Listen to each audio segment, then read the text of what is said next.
சட்டப்படி அமைக்கப்பெற்ற இந்திய அரசியல் அமைப்பின்பால் உண்மையான நம்பிக்கையும் மாறா பற்றும் கொண்டிருப்பேன் என்றும் இந்திய நாட்டின் ஒப்பில்லாத முழு முதல் ஆட்சியையும் ஒருமையையும் நிலை நிறுத்துவேன் என்றும் தமிழ்நாட்டு அரசின் முதலமைச்சராக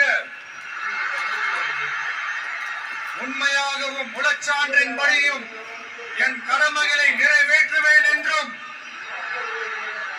அரசியல் அமைப்பிற்கும் இணங்க அச்சமும் ஒருதலை சார்பும் இன்றி விருப்பு வெறுப்பை விலக்கி